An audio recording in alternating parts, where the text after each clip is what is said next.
message po ng Panginoon ngayon kung gaano kabigat yung praise and worship kanina na halos sumabog na ang dibdib ko is hindi po ganon. Mabigat pa rin, syempre, word of God to eh. Di ba? Naisip ko nga dapat mga 7 horses, yung mga ganong no? Yung mga revelation na dapat yung mga ganong worship. Kaso mo hindi. Pero syempre, word of God pa rin ito. And I really pray na marami pa rin kayong matututunan ngayong gabi. Nakikita ko po dito yung naghihikab, yung inaantok. Ako po yung magtatawag mamaya, ha? Yung maghihikab, yung ganun ng mata, tingin ng tingin sa oras. Pasensya na po, tatawagin ko kayo dito mamaya, ha? Kaya kung maghikab ka, kunyari lang may pinupulot ka na lang para hindi halata, ha? So last 3 weeks po, Pastor Bobby shared about calling and purpose, di po ba? So nabanggit niya din po last Friday. Sinong nandito last Friday? Sabi niya po, that fulfilling our assignment, it's never been easy. Na hindi po talaga madali. Following Christ and doing the purpose of our life, yung calling ng Panginoon, hindi po madali. Mas madali po, sabi nga, tama po yung sabi nila na mas madali pong lumakad mas madali pong pumasok yung kamilyo pala.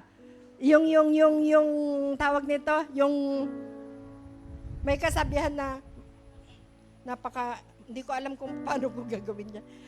Di ba nga, sa pagsunod po natin sa Panginoon, hindi po talaga madali. Kasi nga po, madami kang pagdadaanan. Yung iba po, sabi nila, mas madali daw nung sila ay hindi pa sumusunod sa Panginoon. Siyempre, magkaibigan kayo ni Taneng, so mas madali ang buhay noon. Pero nung nakilala mo na kasi ang Diyos, is Allah, may nagikabala, magtatawag ako dyan. Hindi pa ako nag-uumpisa, anak, naghihikab ka na. Parang napaka-unfair Bakit? Di mo pa nga narinig ang aking sasabihin na ang title po ng message is Roleta pala. Yung sabi kanina ni Roleta. Diba? So, balik po ako sa pagsunod po ng ating assignment is marami po tayong pagdadaanan. So, dapat po matatag tayo at malakas. Pero hindi po tayo tatatag bilang isang Kristiyano kung ang pananampalataya natin sa Panginoon is on and off.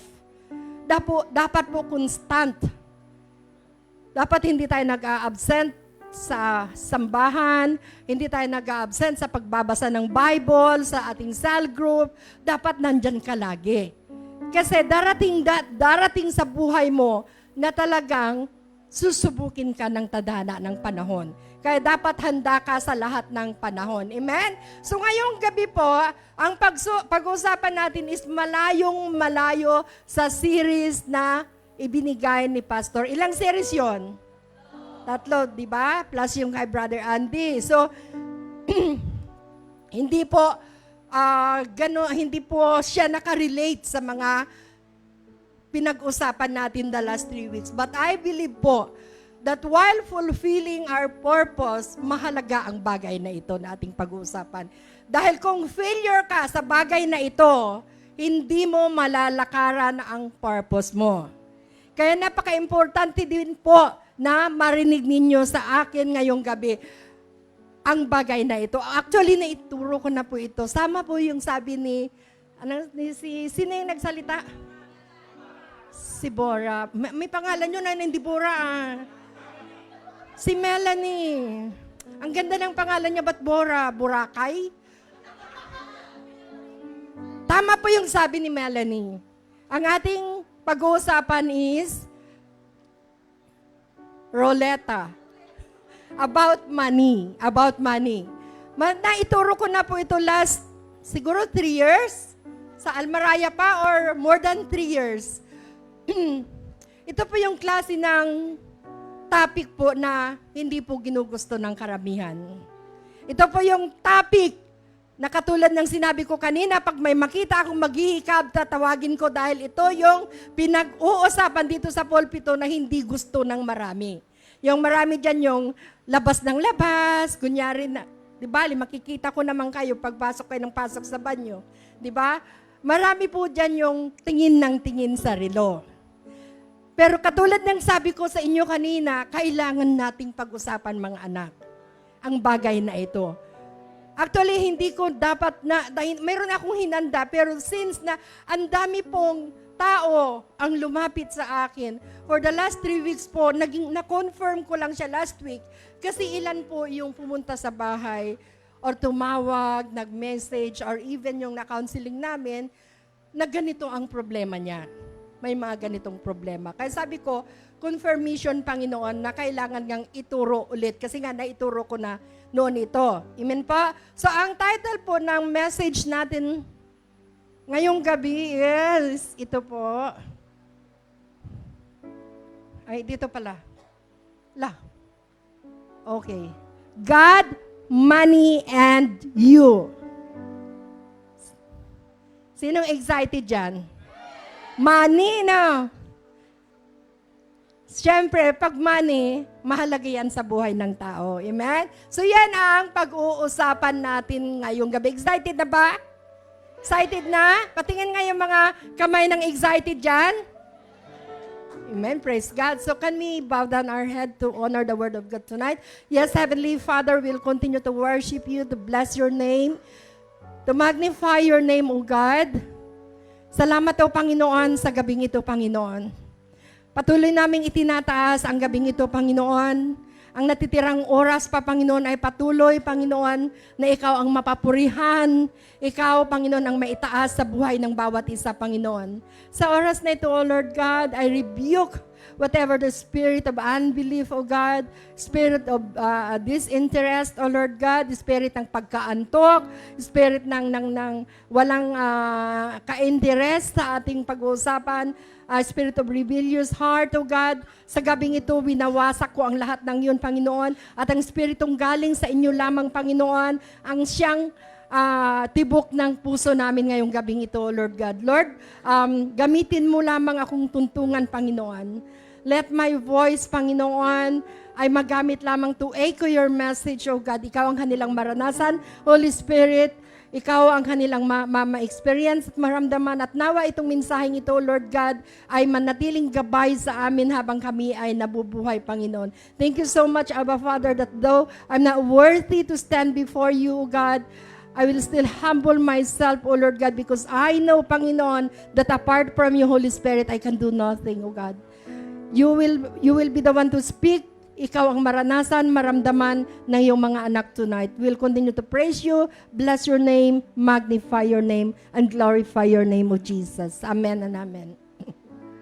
So when we talk about finances po, yan po yung pera. So lahat po tayo ay kailangan ng pera. Sino sa inyong hindi nangangailangan ng pera? Taas ang kamay. Kahit matagal ka na pong Kristiyano, pag may problema ka sa pera, ay distracted ka. Kahit gaano ka pa katatag na Kristiyano, pag pera na ang pag-uusapan, maniwala ka at hindi, distracted ka. Tatamarin kang mag-cell group, wala kang na pumunta sa simbahan, at ayaw na ayaw mong nakikipag-usap sa tao. Ganyan po ang kapangyarihan ng pera. Pag magdi-disciple ka, hindi ba kailangan mo ang pera? Pag magwi-win ka ng soul, kailangan mo ang pera. Hindi ba? Hindi pwede na, mayroon kang gustong i-win na soul, siya pa ang magpapakapi sa'yo. Siya pa ang bibili ng sandwich sa'yo. Siyempre, gagastusan mo yon. Talagang ititreat mo siya para mas lalong lumambot yung puso niya. Kasi yung tayo po, yung Pilipino po tayo lumalambot po tayo pag tayo may pagkain, di ba? So, ganun po ang kapangyarihan ng pera. Pag bumili ka ng bahay, kailangan mo ang pera. Kakain ka, kailangan mo ang pera. Pupunta ka ng simbahan, kailangan mo ang pera. Sasakay ka ng taxi, kailangan mo ang pera. Magpapaaral ka ng anak mo, kailangan mo ang pera. Amen? Magpapagamot ka sa doktor, kailangan mo ang pera. At pera din ang dahilan kung bakit nandito ka sa abroad. Iilan lang yata ang nakakausap kung, ba't ka nag-abroad? Ay kasi nabigo po ako sa pag-ibig, parang iilan, pero mayroon po. gusto ko pong makalimot, kaya nagpakalayo-layo muna ako. Yeah. Yung ganun na, parang nandito yung gamot. Di ba? Iilan lang po. Pero mostly po, lahat ng tao na pumupunta ng abroad ay para magkaroon ng pera. Tinitiis nila, lalo na ang mga mother, tinitiis nilang mawalay sa kanilang mga anak. Tinitiis nila yung sakit, yung lungkot, para lang makaipon ng para sa pamilya. Pangarap nilang pag-aralin yung mga anak nila, magkaroon ng bahay, magkaroon ng sasakyan, ng pagpapaaral sa kanilang mga anak. So, lahat po yan ay nagtitiis po ang mga OFW, ang mga magulang dahil sa pera at para sa mga anak. Amen po? Andyan pa ba kayo? Amen. So God knows that money was going to be a big deal sa ating buhay. Alam ng Panginoon yon. Kaya sa Bible, marami kang mababasa about money. Minsan nga lang ang mga tao or ang pastor na nagtuturo about money. Amen? Kaya sabi ko, dahil sa dami-dami nang nangyayari, sabi ko sa inyo sa last 3 weeks, parang sunod-sunod na yung pupunta sa bahay, nagme-message sa akin, tapos ang pinag-uusapan na lang is about pera. Kaya sabi ko, siguro kailangang pag-usapan natin ulit ngayon. So, sino sa inyo ang may notebook na dala? Gusto ko po na mag-take note kayo. Hopefully po, may apply nyo ito sa inyong buhay. As your mother in this church po, ang prayer po namin ni Pastor Bob, kayong lahat mga anak, kayong mga disciples, gusto namin po na hindi kayo, alam mo yon, yung hindi kayo bumabaon sa hirap dahil sa pagkawalan ng finances. Gusto namin lahat kayo, stable kayo ng finances ninyo. Gusto namin na lahat kayo maayos yung pinapatakbo ang blessing ng Panginoon. Yan ang gusto namin. Amen po? At kung i-apply nyo po yung pag-uusapan natin ngayong gabi, I'm very sure po ako, magiging maayos po ang finances ninyo. Amen po? So pag-usapan muna natin yung biblical principles about money. Mayroon tayong tatlong great principles about our finances. Number 1 po, 3 great principles about our finances. Number 1 is, God owns everything. Sabi diyan, hindi ko mabasa, pakibasa mo anak. The earth and everything in it belong to the Lord. The world and all its people belong to Him. Amen. At sabi sa Haggai, chapter 2:3, the silver is mine and the gold is mine, says the Lord of hosts. For every beast of the forest is mine, and the cattle on 1,000 hills. For the world is mine in all its fullness. Amen. So napakaliwanag po na sinasabi ng Bible na lahat ng meron sa mundong ito ay sa Kanya.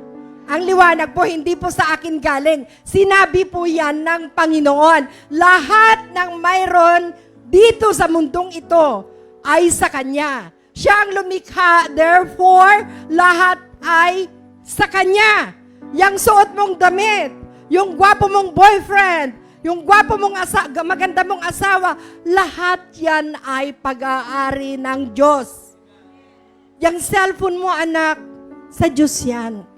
Lahat ay galing sa Kanya. Amen? So, kasi siya ang lumikha ng lahat. Napakaliwanag na sinabi niya, the silver is mine, the gold is mine, so lahat Kanya. Walang atin. Amen? So, God is the true owner of all things.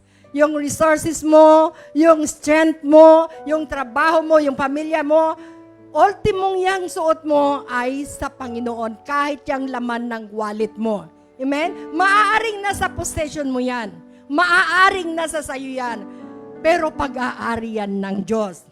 At very specific po ang ating Panginoon dyan. Kung sinabi niya na some sana, pero sinabi niya all eh. Amen? So maliwanag. So kung lahat ay pag-aari ng Diyos, ikaw at ako, we owned nothing. Wala po tayong pag-aari. God claimed the ownership of all creation, meaning no other owner except God alone. Maliwanag po ba? So ano yung una?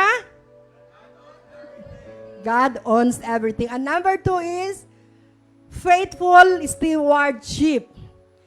God is just entrusting us His money and we are His steward. Ano nga ba yung steward?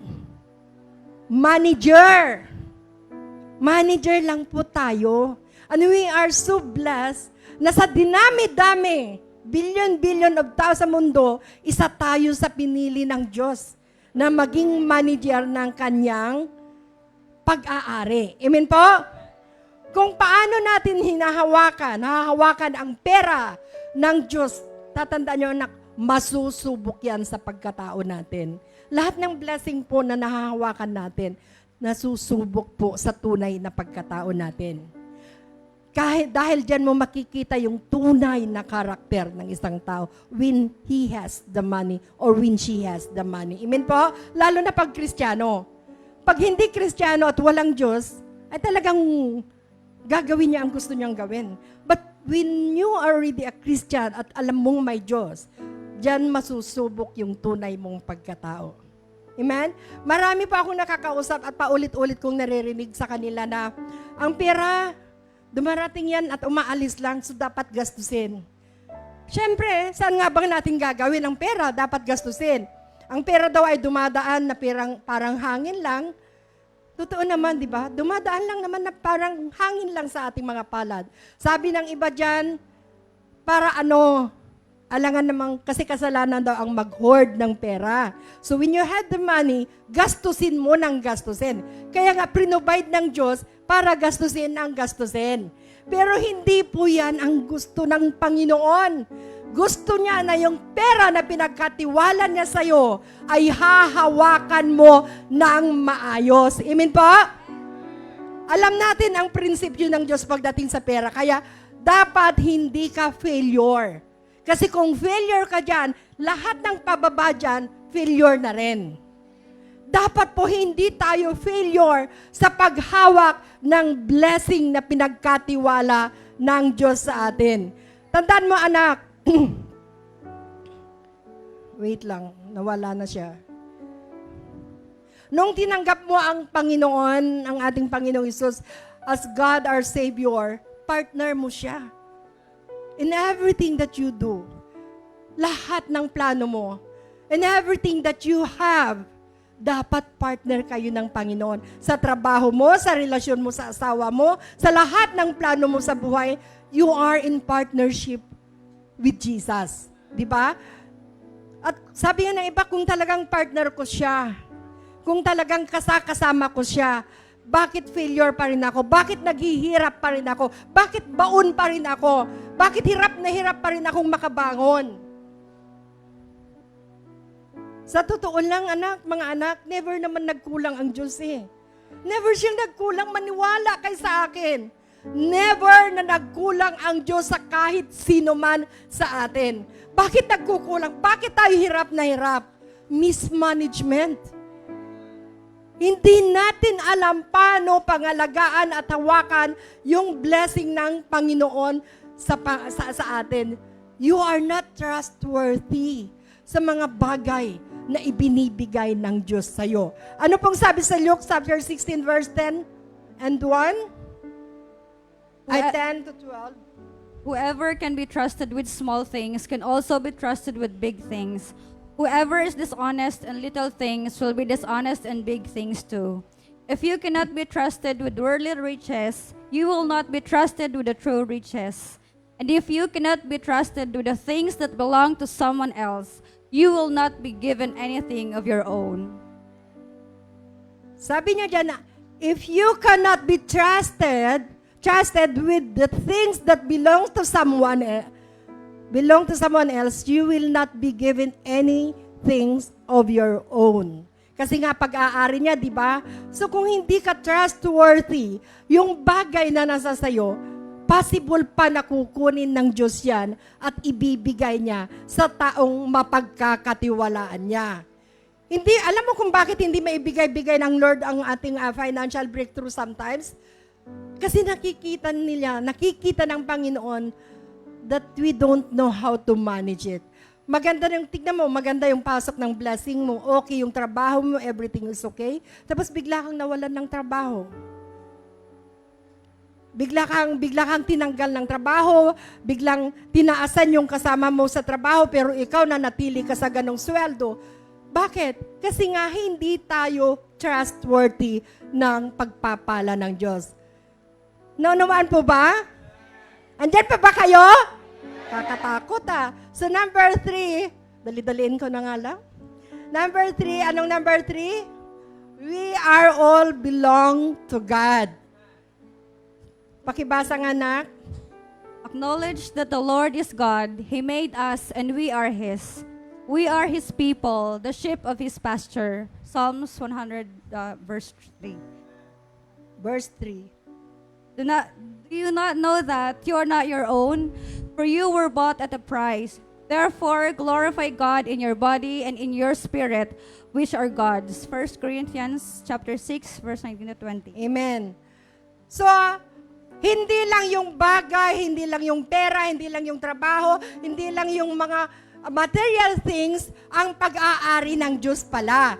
One of the greatest blessing na ibinigay ng Diyos sa atin is yung physical body natin. So dahil ang physical body natin ay hiram lang sa Diyos, wala tayong karapatang abusuhin ang ating katawan. He made us perfect po. Tinubos po niya tayo sa kanyang dugo. Namatay po siya para ikaw ay mabuhay. So we don't have the right para abusuhin ang katawang ito na hiniram lang. Dapat pinapangalagaan po natin ang ating katawan. Dapat po iniingatan natin. Halimbawa po, si brother, pinahiram ni pastor ng sasakyan. Tapos, ginamit niya ng isang araw or isang linggo. Pero nung ibinalik niya is marami ng gas-gas yung sasakyan. Sa palagay niyo, matutuwa si Pastor Bobby noon? Hindi siya matutuwa. Ganon din ang Diyos. Dahil hiram lang ang katawang meron tayo, dapat po inaalagaan natin. Huwag po nating abusuhin yon. Amen po? He wants us to take care of our body, hindi lang sa pera, hindi lang sa material things, kundi itong mismong katawan natin. Kasi nga, health is wealth. Paano tayo magsisilbi sa Panginoon kung hindi natin pangangalagaan ang katawang ito? Hindi ko sinasabi, di ba? Ngayon kasi may mga biggest loser dyan eh. Di ba? Hindi ko sinasabi na wag kumain, mga anak. Kumain kayo. Pero ibig kong sabihin, pag alam mong bawal, wag mo nang kakainin. Pwede mong kainin kasi nagki-crave ka, pero kunti lang, wag sobra. Kasi lahat ng sobra naman is hindi pwede. Amen? Kasi anong silbi pa ng mayroon sa'yo ang lahat? Pinagkatiwalaan ka ng pera, ng position, ng material things. Nagagamit mo naman yung pera sa maintenance mo. Oh, hindi ka nakapag-cell group kasi lagi kang may sakit. Kapag simba kasi lagi kang may sakit. So, wala din palang halaga yun. So, kailangan kung na-interest ng Panginoon sa iyo yung pera, yung material things, ganun din yung ating katawan. Kailangan din nating pangalagaan. Amen? Ayaw ng Panginoon na, kaya nga tayo nagkakaroon ng blessings para gamitin natin na kumain ng maayos, bumili ng vitamins and everything para tayo ay tuloy-tuloy na makapagsilbi sa Kanya. Sabi nga sa 1 Corinthians chapter 6 po, honor your God with your body. Amen po? So that is the 3 biblical principles that we need to remember about our finances. God owns everything. Faithful stewardship. We are all belong to God. So tapos na po tayo. Tapos na, prayer na. Di po. Ngayon, pag-uusapan naman natin, what are the practical steps for financial stewardship? Siyempre, mayroon po tayong financial stewardship. So, dito naman po, pagtitignan natin para lubos-lubos nating makita at malaman kung ano yung mga dapat nating gagawin sa pera na pinahiram ng Diyos sa atin. Number 1, ano yan?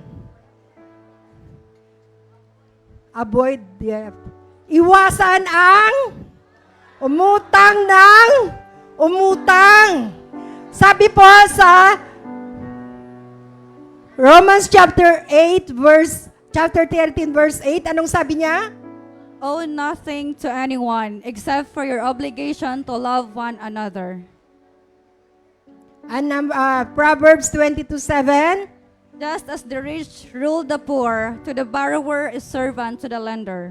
amen. Sabi sa Romans po, walang utang kanino man, maliban sa obligasyon yung mahalin ang isa't isa.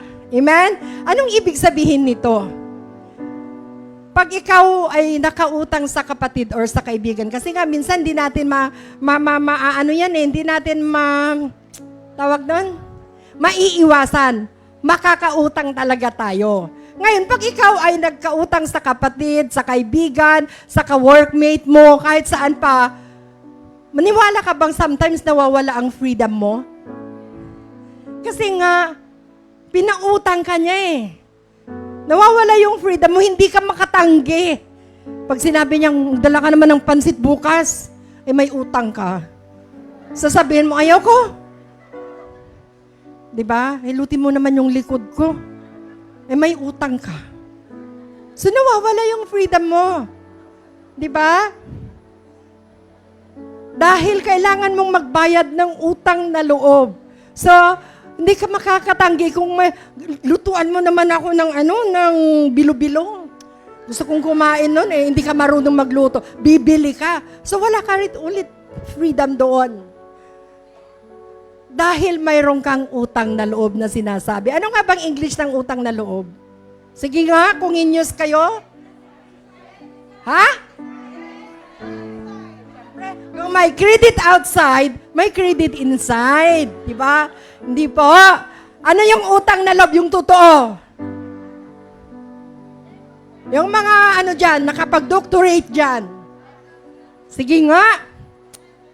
Pakakainin ko kayo ng halo-halo. Ano nga? Ang utang na loob, sabi nila is, syempre sinerch ko na sa Uncle Google. Sabi ng Uncle Google is debt of gratitude. Sulat nyo yan para pag may nagtanong is alam niyo sasagot nyo.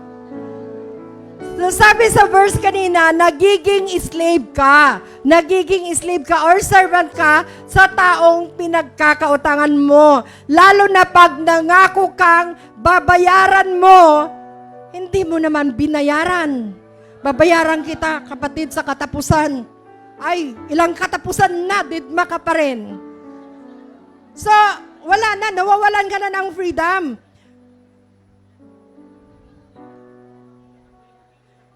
Dapat anak, pag umutang ka at nangako kang magbabayad ka, magbabayad ka. Hindi yung deadma ka. Amen? Alam niyo ba mga anak na madalas ang daming nai-Istanbul sa loob ng simbahan na ganyan? Alam mo yung nagpupuri na siya, katulad ng kanina, umiiyak na siya. Umiiyak na siya kasi ang bigat ng praise and worship natin kanina, talagang umiiyak na siya. Biglang nadilat ang mata niya, nakita ka niya. Diba? Tumutulo na yung luha eh. Dahil hindi ka nakapagbayad ng utang. Diba? Dumating yung due date kasi sinabi mo babayaran kita sa katapusan. Ilang katapusan na, hindi ka pa rin nagbabayad. So, nagpupuri siya, kumakanta siya, nandun na siya, pus-pus na siya. Paglingon niya sa kanan, nandun ka, kapatid. Wala na, binabana niya yung kamay niya. Wala na, hindi na siya makapagpuri. Kasi nasulyapan ka niya. Hindi siya makapag-worship sa Panginoon ng totoo kasi may grudge sa puso niya eh. Ikaw, baliwala lang sa'yo, di ba? Okay lang sa'yo, kahit na magkasalubong kayo, baliwala lang sa'yo eh. Siya na nagpautang. Maliwala pa kayo na yung nagpapautang, siya pa yung hiyang-hiyang di ba? Bato-bato sa langit ang tamaan, mag-repent. Sinong tinatamaan dyan? Pero mga anak, totoo yun, nangyayari po yun sa loob ng simbahan. Tayo po ay magkakapatid, tayo po may isang Diyos, Kristiyano po tayong lahat. Iwasan po natin yon. Marami na akong narinig na ganyan, sa tutulong, ang dami-dami ko nang narinig na ganyan. Mami, hindi na muna ako magsisimba ha. Bakit? Siguro hanap na lang ako ng ibang church. O bakit? Kasi si ganito may utang sa akin, dinididma ako parang hindi makaano yung puso ko, punong-puno ng galit. Hindi, kahit na anong ko, hindi ko matanggal yung galit ko eh. Hindi rin ako mag-attend ng cell group, nandun siya siya pa yung speaker today. So, para maiwasan po natin yung mga ganitong problema sa loob ng simbahan, as your mother po, in this church po, iwasan po natin yon. Hindi ko po sinasabi na bawal ang mangutang. Hindi ko po sinasabi na huwag kang mangutang. Pero, pag di ka nakapagbayad sa araw na ipinangako mo doon sa tao, lapitan mo yung tao. Pasensya ka na ha, kasi nangako ako sa'yo, alam kong nangako ako sa'yo, babayaran kita ng pizza 20. Or babayaran kita sa katapusan. Wala talaga eh. Pero babayaran kita sa katapusan ng mundo. At least malinaw. Diba? At least malinaw niyang tinanggap na babayaran mo siya sa katapusan ng mundo. Amen? Hindi yung dinidedma natin. So para maiwasan po natin yung mga ganito, dahil totoo lang po, bilang nanay ng simbahan, ang dami pong lumalapit sa akin ng ganyan. May lipat na lang ako ng cell group kasi nandoon siya. May lipat na lang ako ng simbahan dahil sa utang mga anak. So ayaw natin na nangyayari yan dito. Katulad ng sabi ko, kung kayo, hindi ko sinabing pangit, ako rin ay umuutang. Pero kung alam mong wala kang pambayad sa katapusan, edi huwag kang umutang. Diba?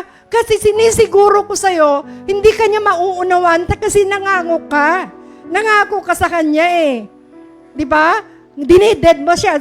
Sabi ko sa inyo kanina, kahit ako kahit ng taas-taas na ng kamay ko, pag nakita ko siyang 3 months na, hindi niya ako pinapansin, ibababa ko na lang kamay ko, di ba? So, wag tayong magiging dahilan ng pagkatisod ng iba dahil lang sa pera. Amen po? May naunawaan ba? Ngayon kung mayroong uutang sa'yo at kailangan niya ng 1,000, paulit-ulit nating naririnig kay Pastor Bob, at 100 lang ang meron ka, magbigay ka pa rin. Lumalapit siya sa'yo kasi nangangailangan siya, anak. Ngayon, ang mayroon kayo is 100 lang, hindi 1,000. O sige, bibigay ko na lang ito, pangkain ko ito eh. Ay, kinonsensya mo pa, no? Sasabihin na sa, sige na, wag na lang. Di ba? 100 lang ito, bibigay ko na sa'yo. Kasi wala akong 1,000 na maipautang. At least malinaw na malinaw. Amen po, mga anak? Another way po, para makaiwas tayo ng utang, is to careful about buying using your credit card. Sino dito may credit card? Sige nga. Hindi mo po namamalayan, slave ka na ng credit card na yan. Nakakatakot po yan. Hindi ko po sinasabing pangit ang credit card. Everyone needs a credit card pag marunong kang humawak nito. Siguraduhin mo lang na nababayaran mo siya during the due date na nakalagay. Kasi ang mangyayari po is pag hindi mo nabayaran, di ba, yung interest parang ganun yata, no? Yung interest is mag-i-interest ulit. So hindi mo namamalayan, anak, lubog ka na. Sa karamihan po ng mga Kristiyano, mga Pilipino po dito, Kristiyano o hindi, alam mo kung saan sila lumubog? Sa credit card. Hindi naman sa loan. Kasi ang loan kasi, pwede kang pumunta sa bangko at makipag-usap sa bangko. Kasi nawala nga ang credit card, wala silang pakialam. Kung gusto mo namang mabayaran, edi magpakulong ka. Sabi nila, pag nagpakulong ka daw, wala ka ng utang. At syempre, gusto mo ba yon? Ay, nakulong siya dahil sa credit card. Yun ang legacy na iiwan mo. Di ba? Sa totoo lang, ako rin po ay may credit card. Tanungin niyo ako anong reason bakit ako may credit card. Tanungin niyo nga ako. Nag-alok po ang RCBC ng credit card. Siyempre, wala si pastor na. Ako lang mag-isa sa Pilipinas. Sabi ko, i-grab ko ito. Di ba? Mangungutang ako ng mangungutang. Wala siya eh. Hindi po. Nag-alok po ang RCBC credit card ng Hexagon Platinum blah blah blah. Hindi ko po alam. Nainganyo po akong kumuha dahil lang sa isang rason. Tanungin niyo ako anong reason. Kasi, pag mayroon kang credit card ng RCBC, pwede kang kumain dyan, no? Eh, pagkain lang ang gusto ko, di ba? Pagkain lang gusto ko. Nakita mo yan? Sinong nakakaalam yan? Sa airport po yan. Pwede kang kumain dyan ng libre. Walang bayad. Kung wala kang credit card, buffet po yan. International buffet. Ngayon, kung wala kang credit card ng RCBC, 1,500 po ang each niyan. So, pwede kang kumain dyan upon check-in with one companion na free. Sabi ko, wow, sige, kukuha tayo ng credit card para naman mayroong pakinabang. Pero hindi ko po kinakaskas yun. Ginagamit ko lang siya para kakain ako. Kasi nakita ko, may benefits pala eh. Tinanong ko yung lalaki, sabi ko, credit card, ay hindi, ayaw ko niyan. Ma'am, may benefits po ito pag kumuha ka. Pag pwede mo siyang gamitin pag nag-travel ka, bla bla bla. Ano pag nag-travel, 50% ba yan para sa ticket ko? Sabi niya, hindi, pwede rin may mga sale kasi pwede mong gamitin to, may mga points ka, bla bla bla. Sabi ko, ayaw ko pa rin. Sabi niya, ma'am, pwede mong gamitin ito pag nag-travel ka, kumain ka. Ay, sabi ko, gusto ko yan. Sige, gusto ko yan. So, yun lang. Di ba may pakinabang? Mga anak, hindi ko sinasabing pangit ang na masama ang kumuha ng credit card. Kailangan po natin yan. Kung marunong kang humawak niyan. Alam mo, masarap pong may credit card, lalo na pag may 50% sale, di ba? Pag may 50% sale, grabe ang pagkaway ng dyan. Pupunta ka sa mall, kung mahilig ka sa mall, di ba? Pag may 50%, may credit card ako. Gamitin ko muna, minsan lang ito. Gamitin ko, baka wala na ito. Matagal ko ng pangarap to eh. Baka wala na to next month. Kala mo, Armageddon na no, na mawawala na next month. So, ang nangyari, ginamit mo dito, sa kaskas dito, kaskas doon. Masarap nga naman ang pakiramdam na nabibili natin ang lahat. Ang nangyayari po, buy now, pay later. Pero ang totoo po, buy now, suffer later. Amen? Yan po yung ang masakit pa dyan, 3 credit card ang kinaskas mo ng kinaskas. So hindi mo na malayan, lubog ka na. At pag titawagan ka na ng bangko, sa tuwing mag-ring yung phone mo, takot na takot ka na pag nagre-ring yung phone. Kasi alam mong bangko na naman yan. Minsan, may mga kasama pa ako sa bahay, ganyan eh. Bakit naka-switch off yung, naka-silent yung phone? Ang dami mo nang tawag, bangko yan ate. Takot ako dyan. Kasi 5 ang credit card at puno lahat. So tayo po, bilang Kristiyano po, wag po nating gagawin na ulit yun. Bilang nanay po ninyo sa simbang ito, itinuturo ko po ang tungkol sa financial para lahat po tayo ay matututo na panghawakan yung blessing ng Panginoon. Alam mo, pag trinitreatin ka ng bangko, hindi ka na makatulog, nakakatulog ka ba? Nawawalan ka ng peace of mind, nawawalan ka ng joy, nagkakaroon ka ng anxiety. Kaya sometimes, mas mabuti pa yung walang-wala eh. Yung walang utang, kukunti ang sweldo, nakakatulog pa ng maayos yon. Pero yung taong malaki ang sweldo, puno pa ng utang, sa totoo lang po, hindi po nakakatulog yung mga yon. Amen po? Dahil sa tuwing magre-ring ang phone, alam nila na bangko na naman. Amen? Ngayon, pag nag-loan ka at magpapatayo ka ng bahay, mas mabuti. Mas mabuti kaysa kinakaskas mo ang credit card mo sa mga walang kabuluhang bagay. Kung gusto mong talagang magkaroon ng kabuluhan, yung pagpapala ng Diyos, mag-loan ka. As your mother, sinasabi ko na pwedeng mag-loan. Mas maganda yon kaysa umutang ng credit card. Mag-loan ka. Pero make sure na yung ilo-loan mo is ipapatayo mo ng bahay or i-invest mo siya ng lupa at hindi sa mga bagay na kailangan mo na para lang sa material na bagay. Halimbawa, magtatayo ka ng business, tandaan nyo po, lahat po yan bibili ng bahay, magtatayo ng business, bibili ng lupa, lahat po yan ay major decision yan na pinagdadasal sa Panginoon. Yan yung mga bagay na hinihingi mo yung confirmation ng Panginoon. Wag na wag mong papasukin yung mga bagay, yung mga major decision na walang sign na galing sa Diyos. Amen po? Mahirap po kasi magpatayo ng bahay kung hindi ka mag-loan. Mahirap po. May bahay ba ngayon 200,000? Wala. May bahay ba ngayong 500,000? Wala. Kung may 500,000 cottage yun, yung ang tawag nun? Anong tawag nun? Yung kawayan at yung bubong? Yun, pwede yun. Pero kung plano mong magpatayo ng bahay na konkreto po, wala pong 500,000. Ang bahay po ngayon, 1 million above. Amen? So, hindi natin magagawa yon kung hindi tayo maglo-loan. So, kailangan nating mag-loan. At katulad ng sinabi ko sa inyo kanina, major decision yan. Ang paglo-loan at pagbibili ng mga property. At pag ikaw ay kumuha ng isang property, pag ikaw ay kumuha ng isang property or nag-loan ka, or kumuha ka ng mortgage ng bahay at lupa, mga anak, tandaan nyo, kailangan may what if ka dyan. Bakit ano yung what if? What if natanggal ako sa trabaho? If 5 years to 7 years yung kinuha ko, what if matatanggal ako sa trabaho? Paano ko mababayaran itong mortgage ko? So dapat may plan A ka at may plan B ka.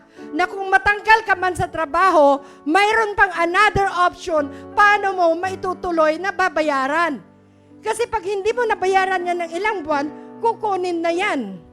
So, wala na yung mabinayad mo. Ang dami ko pong nakilalang ganyan. Kaya, pag kumuha ka po ng isang property, bahay man yan, nag-loan ka, or kahit anong bagay, lagi kang may plan A at plan B.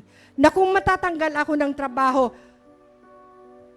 mayroon pa akong plan B, able pa rin ako na ituloy ang pagbabayad. Amen po? Nasusundan niyo ako? Hindi po, tandaan niyo mga anak, hindi option. Lalo na sa ating mga OFW, hindi po option na tinatakasan natin ang ating mga utang. Believe me, may consequences po ang gagawa ng ganyan. Narinig natin, to no one.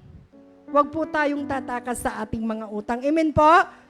Dahil may matinding consequences yan. Marami pa akong kilalang Kristiyano na even mga close friend ko, mga close na mga anak-anakan ko, is tumakas sila sa kanilang utang at nakita ko po yung consequences sa buhay nila. Amen po? Number 2 po. Ano number 2? Ano yung number 1 kanina? Avoid debt. Okay, number 2 is tithe faithfully. So, ito yung pinaka-importante po sa lahat. Tithing is the most important thing po when it comes sa finances. Yung iba, tithing, ito yung iniiwasan nila. Pero alam nyo ba na tithing is the key. Yun po yung susi para ma-unlock po yung blessing ng Panginoon sa atin. It is the protection. Protection po yan ng Panginoon. Protection of your 90% na maiiwan, protection of your family, protection of your job, protection of your health. Alam niyo yung di ba, yun sa insurance, Pag kukuha ka ng insurance, anong reason nun? Ba't ka kukuha ng insurance? Ang insurance, magbabayad ka ng monthly. Para saan? Para pag namatay ka, is mayroon kang maiiwan sa mga mahal mo sa buhay. Di po ba? Pag nagkasakit ka, kasi yung insurance na kinuha mo, ay babayaran niya rin yung nagasto mo sa ospital. Even yung ilang araw kang nandoon, may mga insurance na 1,000 per day ang binibigay pag na-ospital ka. Di ba? Pag namatay ka at binurol ka, sagot pa rin nila yon. Sa ano yung tawag nito? Sa insurance pala, ano yung gagawin mo? So magbayad ka ng magbayad, di ba? Para ma-avail mo lahat yon. Yung mga binabayaran mo, para ma-avail mo lahat yung mga sinabi natin kanina, magbayad ka. Dahil kung hindi ka nagbabayad, yung policy na ang hawak mo is maglalaps. Di ba? So pag naglaps yun, it will not cover anymore the policy holder. Kaya huwag kang magtaka kung hindi ka nagbibigay ng tithes mo. Huwag kang magtaka kung nagkakaroon ka ng problema sa finances mo, nagkakaroon ka ng problema sa pamilya mo, nagkakaroon ka ng problema sa mga anak mo, sa health mo, dahil wala kang protection. Protection po natin yon. Amen po? Whenever I receive money po, whenever I receive money, maliit man o malaki, ang Diyos ang una kong naiisip. Kasi hindi ako magkakaroon ng pera, 20 dirham man, may lumapit sa akin, bibigyan ng 20 dirham, magbibigyan ng 50 dirham, kahit anong bagay na nare-receive ko, ang unang-una kong naiisip ay ang Panginoon. Dahil alam ko na I won't have that money kung hindi ipinagkaloob ng Diyos sa akin. Sabi sa, binasa natin kanina, Psalms 24:1, the earth is the Lord and everything in it, the world and all who live in it. The earth is the Lord and everything in it. Yun ang sabi kanina. So, lahat ay pag-aari ng Diyos. Amen? So, suppose po, mayroon kang 5,000. Magkano ang sa Panginoon doon? 5,000. Kasi lahat sa Kanya. Amen? Pero napakabuti ng Diyos because He commanded us to bring back yung 10% lang. Hindi niya sinabing bring back yung 50. Ang sabi niya 10. Gusto ko rin lang linawin sa inyo mga anak. Mali po yung term sa bawat tao na nag-exhort po dito. Mali po yung term na sinasabi natin na we give back. Hindi po. Our tithes, we bring back to the Lord. Alam niyo po, kahit saan nyo tignan na version ng Biblia yan, NLT man yan, ESV man yan, in KJV man yan, NIV man yan, ang sabi doon, bring back.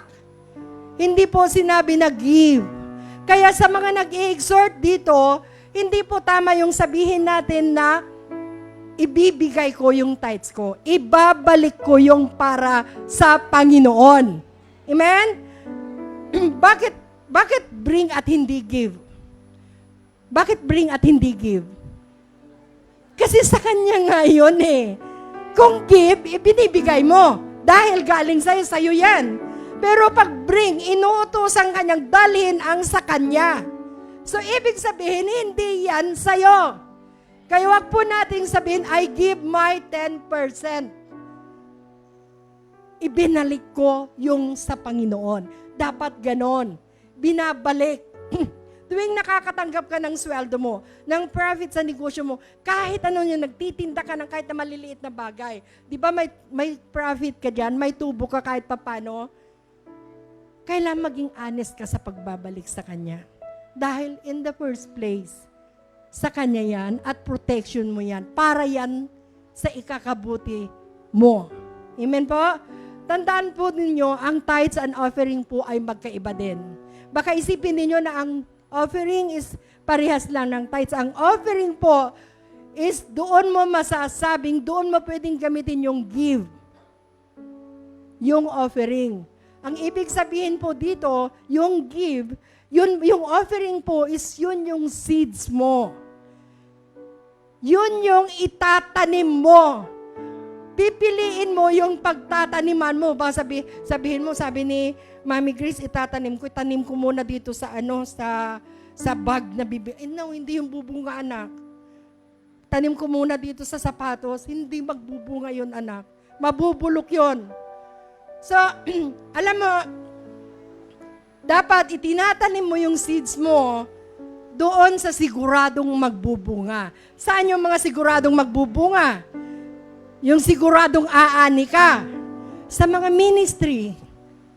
Yung ginagawa natin, di ba some of you, alam, yung ano doon, may tithes and offering. So, saan nyo ilalagay yung offering nyo? Tapos na tayo sa tithes, di ba? Ang tithes hindi sa'yo, kailangan sa Diyos yun. Now, sa offering tayo. Dito sa offering po, hindi po ito sa pilitan. Nasa sa iyo yan. Pero kung gusto mong magtanim at para may aanihin ka, of course, magtatanim ka. Saan mo pwedeng itanim yan? Sa ministry, sa cell group mo, sa cell leader mo, or sa man of God, kahit saan, or kahit po sa mga sinusuportahan nating ministry, like sa Uganda. Lahat po yan is magbubunga ng masasaganang bunga, anak. Hindi po failure ang ani mo dyan. For sure, magbubunga yan. Amen po? Palakpakan nga natin ang Panginoon na parang wala namang naiintindi. Naintindihan nyo ba? Amen. Parang ang layo na natin, parang walang parang yung iba lutang na lutang eh. Ano yung nag-loading or napapaisip, o nga may utang pala ako kay hindi ko pa nabayaran. Yung mga ganon. O nga, yung inutang kong magkasunod na sapatos, hindi ko pa rin nabayaran yun. Yung mga ganon ba, naglo-loading na. Number 3, hanggang 25 tayo, number 3 pa lang. Yung oras ko, 12 minutes na lang. Ulitin nyo ulit yan.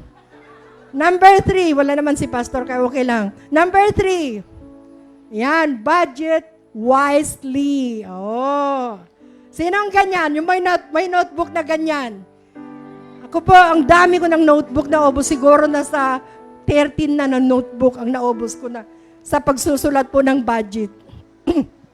Anong sabi dyan? Anong sabi dyan sa ano na? Yan? Suppose one of you wants to build a tower.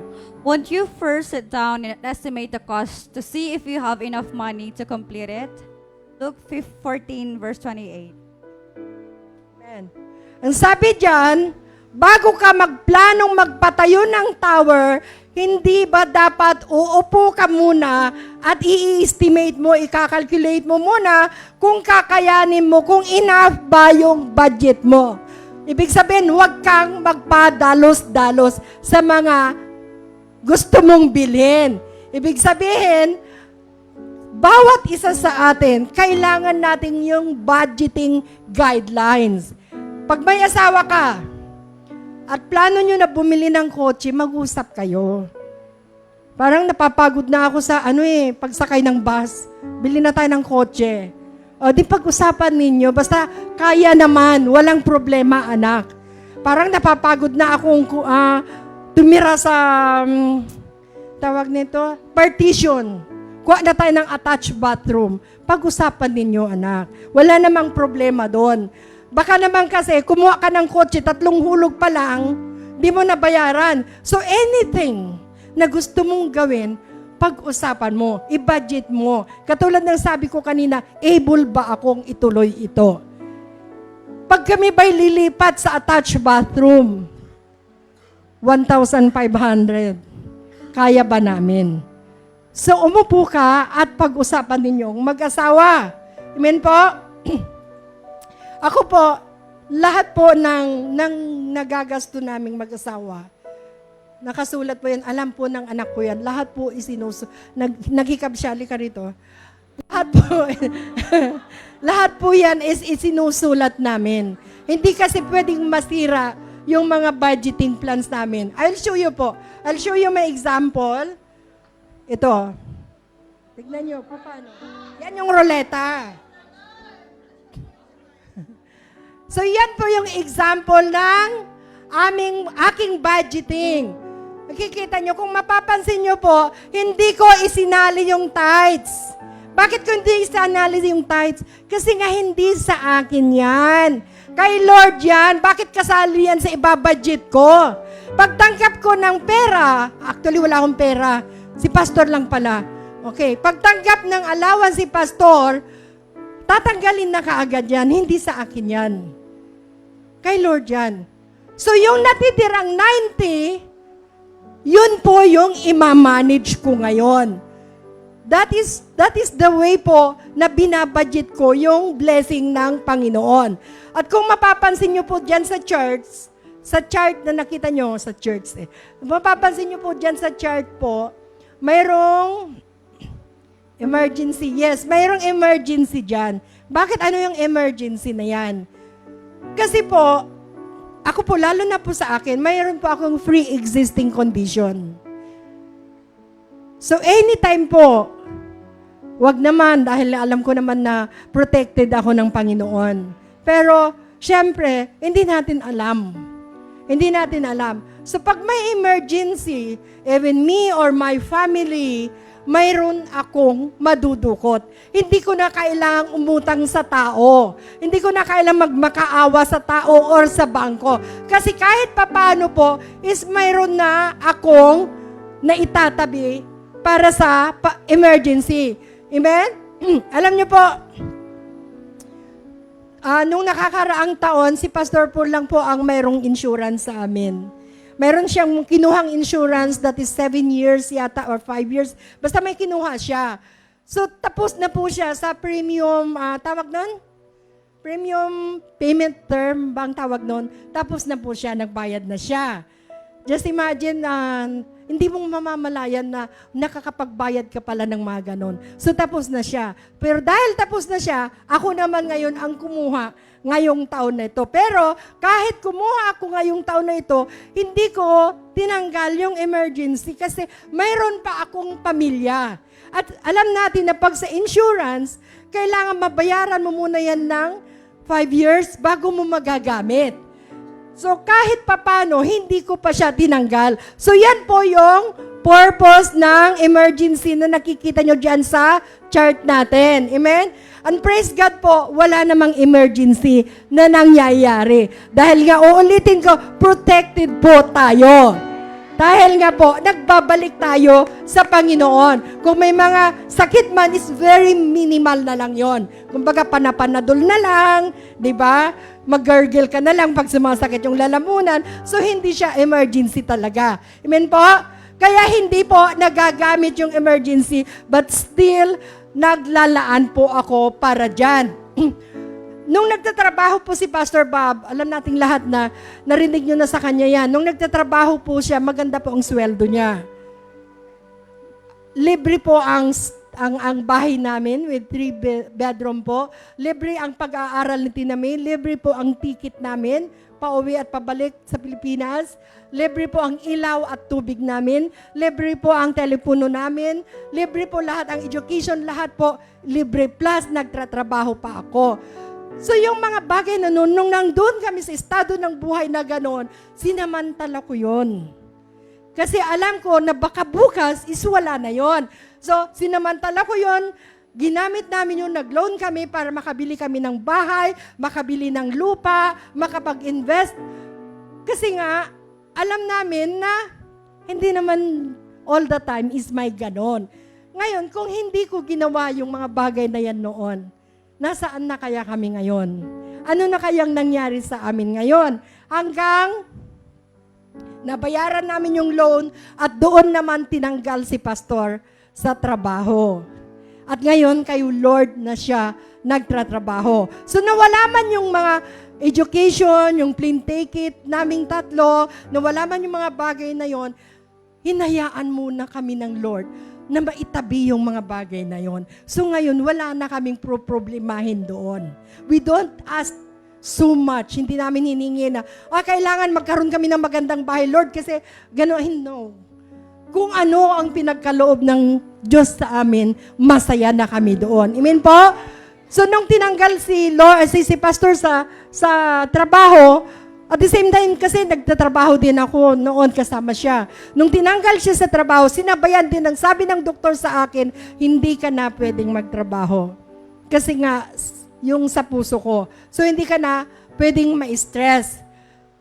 So, kung hindi dahil sa blessing, kung hindi ko hinawakan yung blessing na yon ng maayos, nasaan na kaya kami ngayon?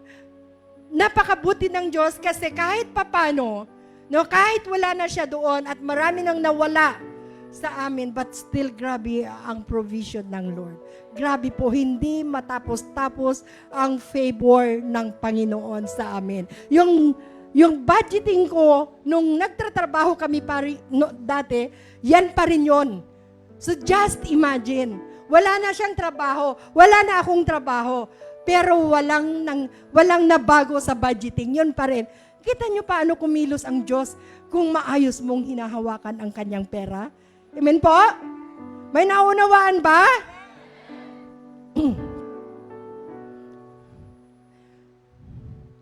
At ang payo ko sa inyo po, kung kukuha po kayo ng loan, maglo-loan kayo ng bahay at lupa, huwag nyo pong gagawing 10 years. Kasi pag 10 years, napakahaba na po ng panahon na magbabayad ka. Kung kaya mong magbayad ng 5 years, huwag ka naman kumuha ng 10 million na bahay. Makatapos na ang mundo. Hindi mo matatapos bayaran yon. Diba?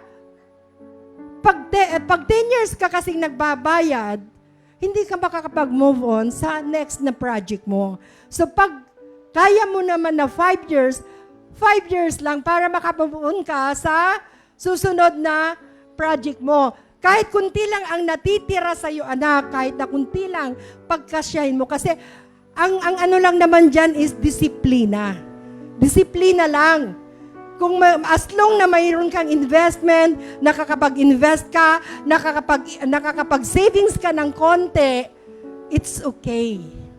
Kahit kunti-kunti lang yan. At huwag kang napakarami pong mga tao ngayon na nag-i-invest ng pyramiding, wag kayong mag-i-invest ng ganyan. Ang dami po nating kapatiran ang na-scam na dyan. Ang pinaka-the best po na investment na gagawin nyo is lupa, bahay, ang bahay po is naluluma din, or insurance policy. Yun lang ma-advise ko sa inyo, insurance policy po.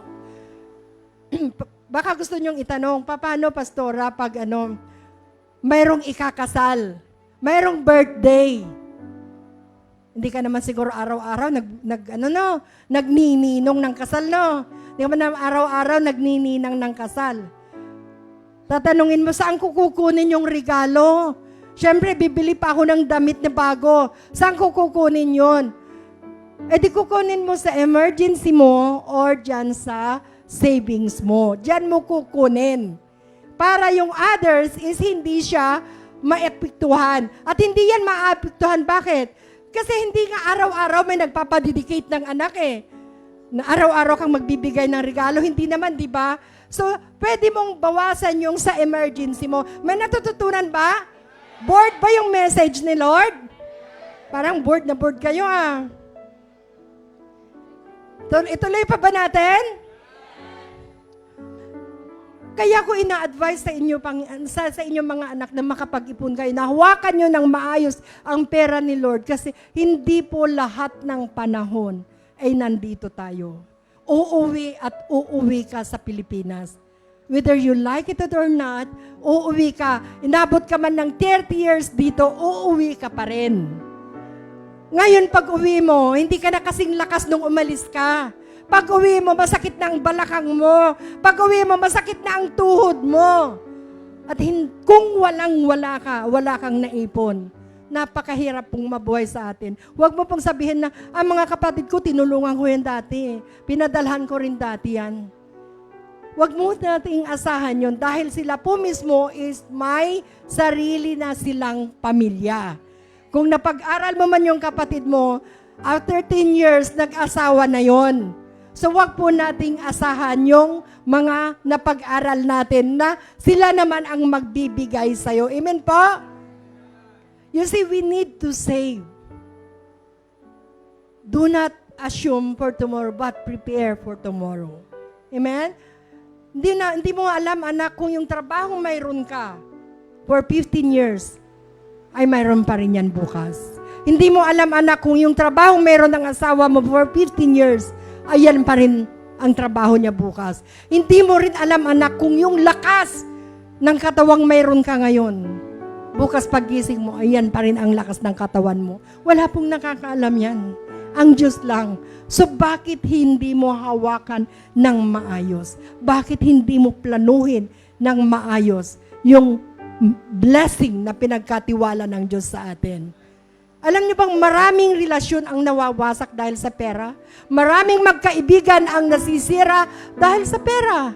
Maraming mag-asawa ang naghihiwalay dahil sa pera. Well, kung hahawakan mo lang ng maayos, lahat ng pinag-usapan natin, yung principle, yung biblical principle, at yung pinag-uusapan natin ngayon, I'm sure na magkakaroon ka ng peace at joy sa puso mo. Amen po? When you manage it properly. Number 4, ano yan? Do not impulsive buying. Nakita mo lang yung magandang sapatos. Ito tayo ngayon eh. Nakita mo lang yung magandang sapatos, magandang bag. Pupunta ka sa mall kasi bibili ka lang sana ng ng cucumber. Napadaan ka sa sale. Taranta ka na naman. Nataranta ka na naman. Sabi mo, matagal ko ng pangarap to eh. Which, pumunta ka sa mall kasi bibili ka lang sana ng cucumber sa lulo. Umakyat ka pa. Nakita mo ngayon, ang daming sale. Bilhin ko na kasi baka wala na next month.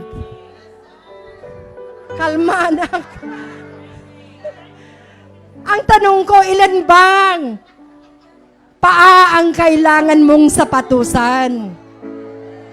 Ilang bang pares ng paa ang kailangan magsuot ng sapatos? Ilang bang kamay ang kailangan malagyan ng relo? Ilan bang bag ang kailangan mong isabit dyan sa shoulder mo?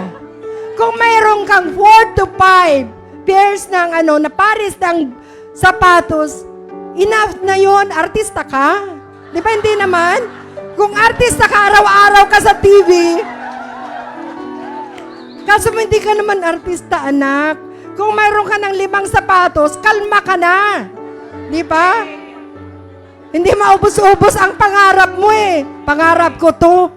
Gusto kong bilhin. Oh, nakakita ulit. Pangarap ko to. Di ba? Kung mayroon kang 20 pairs, 20 pares ng damit, okay na kasi hindi ka naman si Vice Ganda na araw-araw magpapalit ng damit. Di ba? Kung mayroon ka ng 5 relo, pangit pa ba yung nung nasa Pilipinas nga, nagtyaga ka lang sa 1+1 na relo eh. Nandito ka lang, kulang pa yung 5. So kung mayroon ka ng ganon, is more than enough na, anak. Kasi hindi mo madadala ang lahat ng yan pag nagkaroon ng war sa mundong ito. Nakita nyo nung nagkaroon ng virus, yun? Pandemic dito? O di ba? Pinadala mo ang mga gamit mo sa Pilipinas. Dahil baka mamamatay ka na dito. Paano?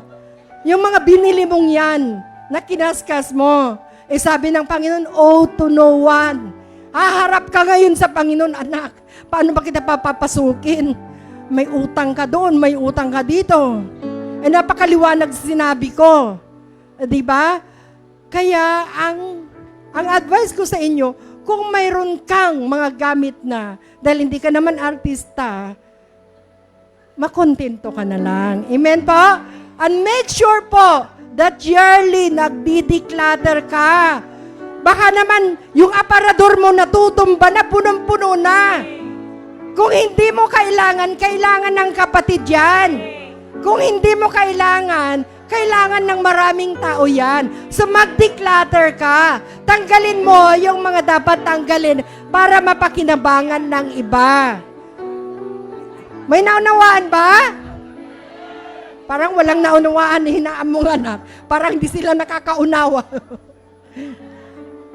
Every year po, dapat po mag-declutter po tayo. Ako po, every end of the year, ginagawa ko po yan. Mayroon po tayong mga red crescent dyan na pwede nyong pag-i-drop yung mga declutter ninyo. Huwag nyong hahayaan na sumasabog na yung aparador, pero bumibili ka pa rin. Hindi po nakakalugod sa mata ng Panginoon ang mga ganong gawain. Amen?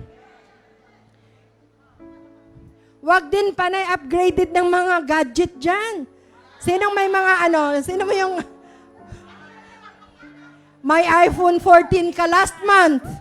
After 6 months, lumabas si iPhone 15. Ano bang iPhone ngayon? 16? 16. Oh, may iPhone 14 ka nung January. Lumabas si iPhone 16. Di ka na naman mapakali. So, ang ginawa mo, ibininta mo sa iPhone 14 para makabili ka ng iPhone 16. Ang masakit, anak, credit card ulit yan. Magkano bang iPhone 16? Diyos ko, Panginoon ko. 5,000. Diyos ko, Panginoon.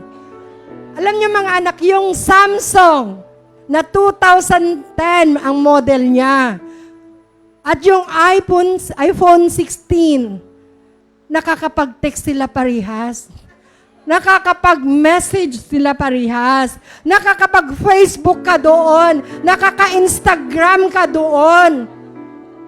Ang problema lang kasi, kaya tayo palit ng gadget at hindi tayo mapakali. Dahil anong problema? Kasi doon sa smartphone, yung Samsung po na 2010, pag pinicturan mo ang sarili mo, yun na yun. Ikaw na yun. Kahit anong ngiti mo, ay yung iPhone 16. Yung iPhone 16, iPhone 14, 15, 16. Di ba pag pinicturan mo, kaya naman nag-a-upgrade tayo eh. Kasi ito ang dahilan, oh. Ayan. Di ba? Yan ang dahilan.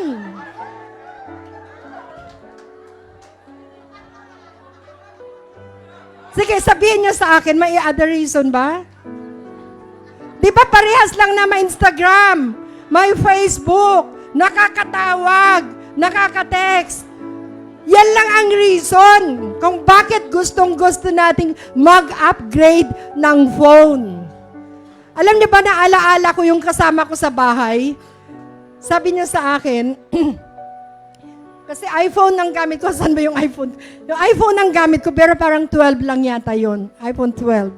Parang 5 years na yata. 5 years na yun. 5 years or 14 ba? O, binili pa kasi ni Christina May yun. So, sabi niya, ate, ano pala sa personal pala ang itim mo. Sabi niya, at ang taba mo rin. Pero bakit ate sa picture, sa Facebook, ang puti mo doon. Pagkatapos slim ka din doon. Sa personal pala, hindi. Mabuti na lang na born again ako. Gusto ko siyang sabunutan. Sa iPhone 14 lang yon. Kumusta naman pag iPhone 16, artista na ang dating? Kasi yun lang talaga ang reason kung bakit tayo nag-a-upgrade ng ating mga gadget. Don't get me wrong mga anak. Huwag niyo po akong masamain. Walang masama kung gusto mong monthly, yearly, every 3 months mag-upgrade mag-upgrade. Ang sinasabi ko lang sa iyo is, sana mayroon kang ipon. Hindi puro iPhone, di ba?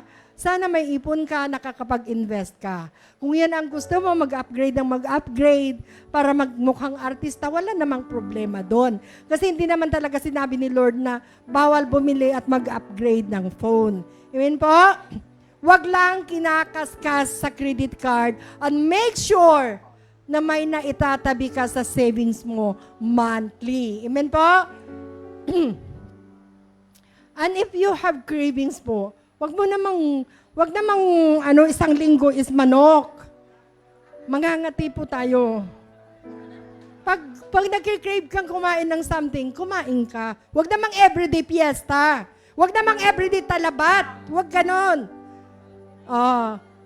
Bato-bato sa langit. Ang tamaan.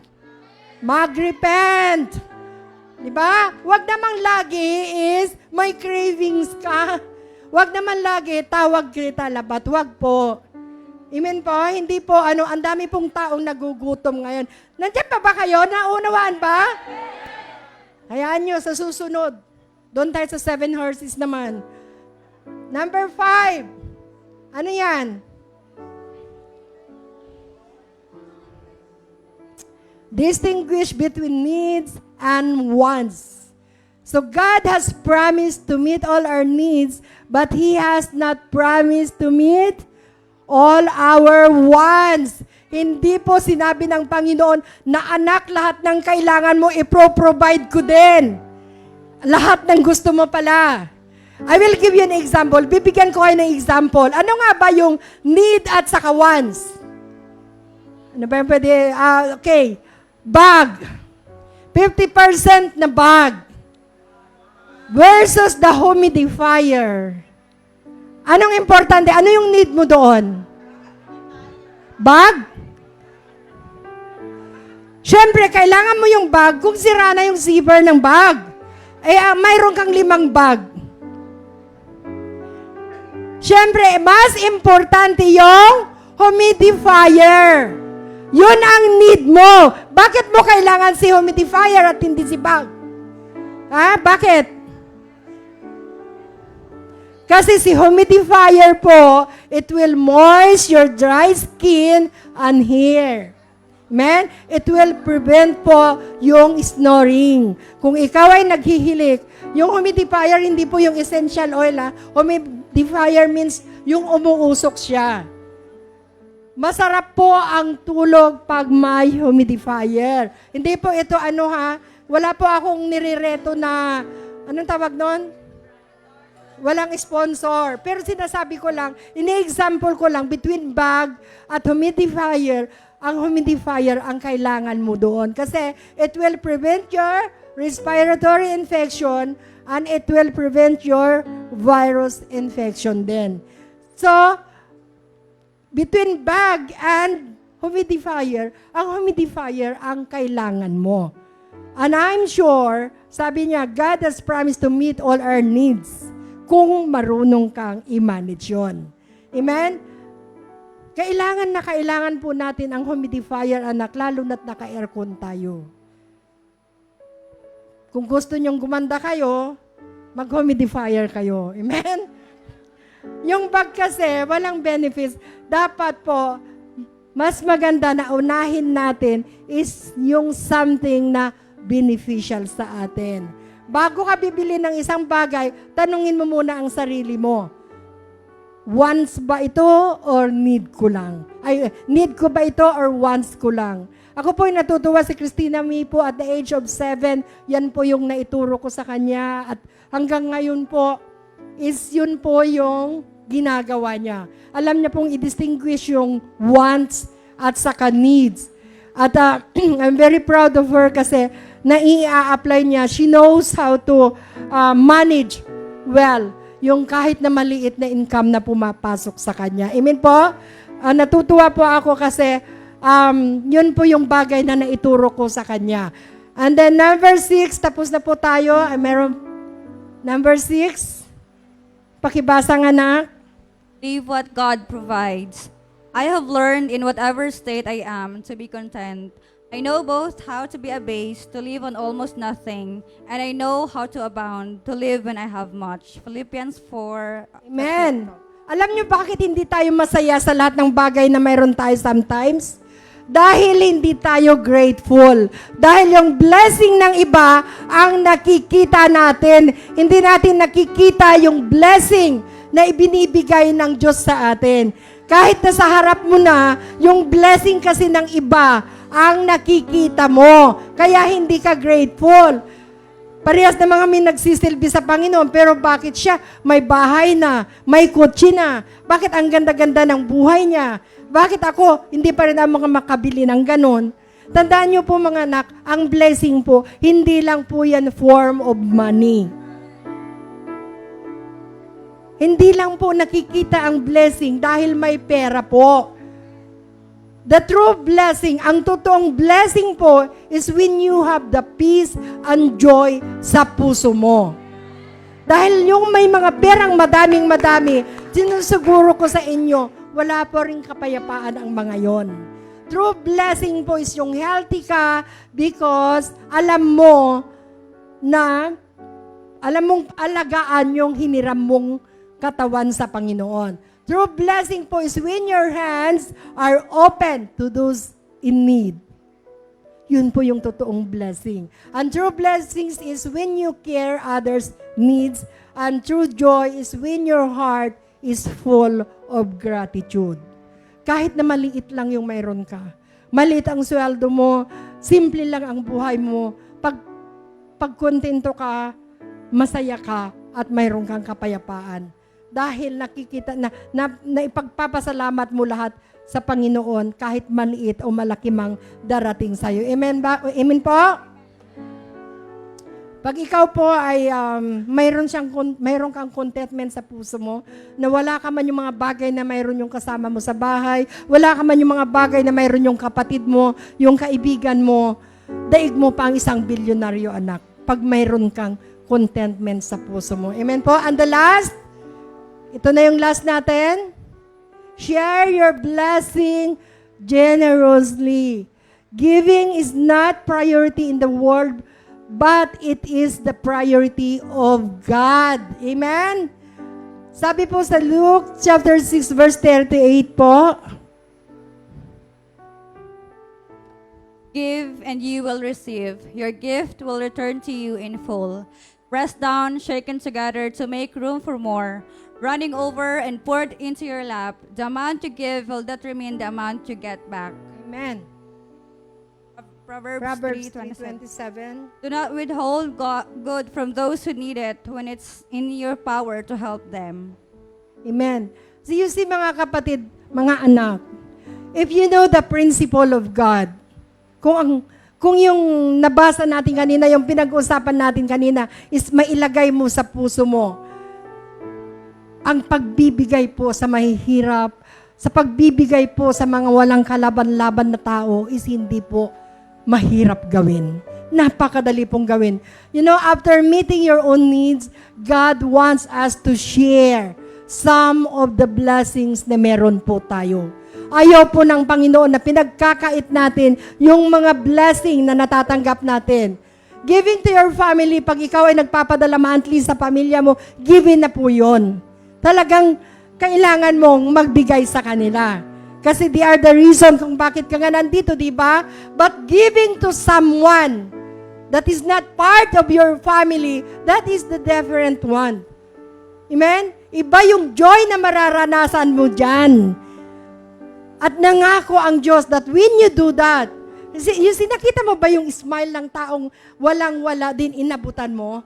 And I believe when you give someone sa mga taong nangangailangan, lalo na pag Kristiyano, lalo na pag kapatiran, very, very sure ako na ipag-pray ka niya.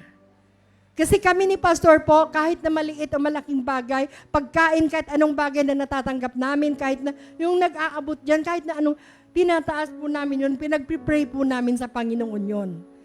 Ibalik mo po sa tao ito ng siksik liglig, ng 100 folds, ang bagay na ibinigay niya po sa amin. So the same with the person na tinulungan mo, kapatid. Kung able kang tumulong, kung mayroon kang kakayahan, kahit magkano lang. Kaya nga napaka-bless natin kasi pag tayo po ay mayroon tayong kapatid na nangangailangan, di ba naglalagay tayo ng basket dito? Di ba? Kayo ay pumupunta rito at pagbigay. That is glorifying to God.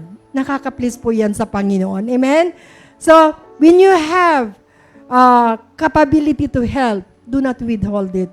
Sa mga park, ang dami nating nakikitang mga tao dyan, di ba? Yung mga namamalimos, yung bigla na lang lalapit sa inyo. Ano ba naman yung coins? Ano ba naman yung 5 dirham na ibibigay natin sa mga taong yun? Huwag po nating sasabihin na badin or later na lang, balik ka na lang. No. Kung may pagkakataon ka, kung may nandyan sa harap mo na, kung magkano lang ibibigay mo. Ang hinihingi ng Diyos is share your blessing sa mga taong yun. Sometimes sa parking, may mga taong lumalapit dyan. Kahit pagkain lang ay bibigay natin. Bilang Kristiyano po, ang Panginoon po, wala po siyang tinignan. Mayaman man o maliit na tao, lahat yun is minahal ng Diyos. Lahat po yun ay binigyan ng Diyos ng pagmamahal, pinakitaan niya ng maayos, inabutan niya. So gusto ng Panginoon, naggawin din natin yung mga nadadaanan natin na mga stray cats, stray animals, yung mga defenseless animals. Alam niyo ba, ang taas-taas ng tingin ko sa mga taong may malasakit sa mga animals? Grabe, saludo ako sa kanila. I know so many people and God knows. I pray for them every day. Every day. Kahit anong ginagawa ko, pinapanalangin ko sila. Lord, proteksyonan mo ang pamilya nila. Bigyan mo pa sila ng mahabang buhay. Ng taas-taas po ng tingin ko sa mga taong may mga malasakit sa animals. Mga anak, hindi ko po sinasabing gayahin niyo ako. Hindi ko po sinasabi yon. Pero po, tandaan niyo po, they are part of God's creation. Yung mga nadadaanan nating walang boses na mga pusa, mga aso, kahit ano dyan, tao man yan or they cannot defend themselves. Kung hindi ikaw magtatanggol, sino? Ano ba naman yung maglagay ka ng tubig? Lalo na yung summer. Maglagay ka ng tubig, kumuha ka ng bowl, maglagay ka ng tubig dyan sa nadadaanan mo. Maglagay ka ng something na may makakain sila. Lalo na this summer, they are so helpless. Kung makikita mo lamang, they are so helpless talaga. Alam nyo ba, kung gaano kamahal ng Diyos ang animals? At bilang Kristiyano, it is our responsibility to take care of them. Nung Noah's days, nung panahon ni Noah, ano yung unang pinasalba ng Diyos?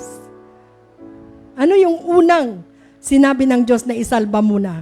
Di ba, animals? Ganon ka-importante sa Diyos. So wag po nating isipin na walang halaga ang mga yon. Bilang isang Kristiyano ng Panginoon, bilang anak ng Diyos, give heart to them. Magbigay po tayo ng sa kanila. Kahit tubig lang. Amen po? Kasi voiceless sila, hindi nila masasabi. Unlike sa tao, sinasabi niya yung gutom niya.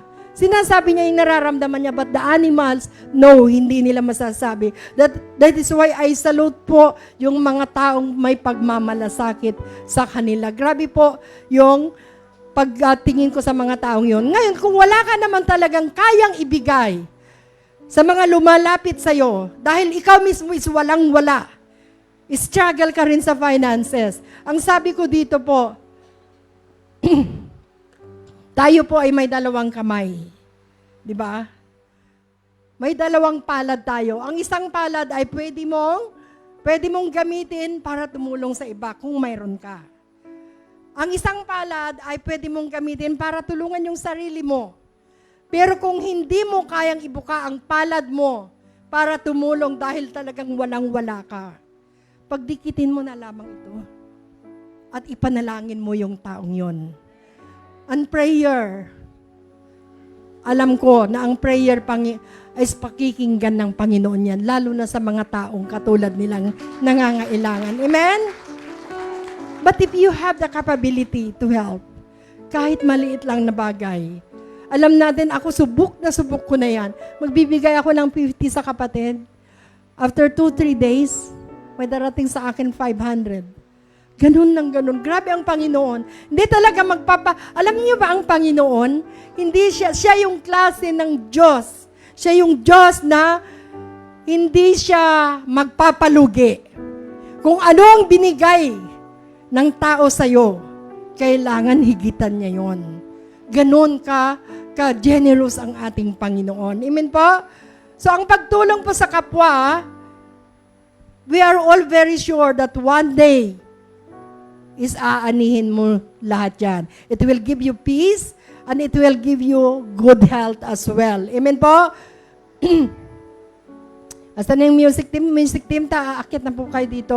Tandaan nyo mga anak, making money is not our purpose of lives. Sa mundong ito po, hindi naka-base po yung success natin, how much money we have in the bank. Hindi po doon naka-base yung success natin. But God said, beware. Sabi niya dito, beware, guard against every kind of greed. Life is not measured by how much you own.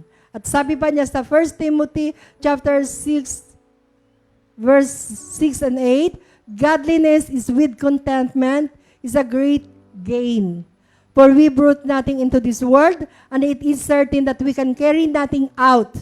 And having food and clothing, with this we shall be content. So, ang keywords lang ng lahat is contentment.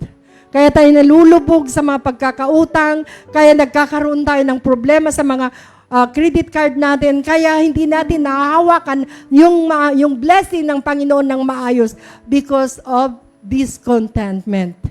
Wala pong saya kasi yung puso natin. Hindi tayo grateful sa bagay na natatanggap natin. So, as your mother in this church, I want you, mga anak, na starting today, ngayong araw na ito, gusto ko na ayusin natin ang ating finances. Mahal na mahal namin kayong lahat ni Pastor, and one day, ayaw namin na bilang magulang ng simbahan ito, ayaw po namin na nakikita po na umiiyak kayo dahil na-mismanage ninyo ang blessing ng Panginoon. Gusto namin lahat po tayo is lumalakad ng magaan. Na wala po tayong problem na when it comes to like that. Makontento kung anong meron, pasalamatan natin ang Diyos at hawakan ang lahat ng blessings na pinagkatiwala sa atin ng Diyos.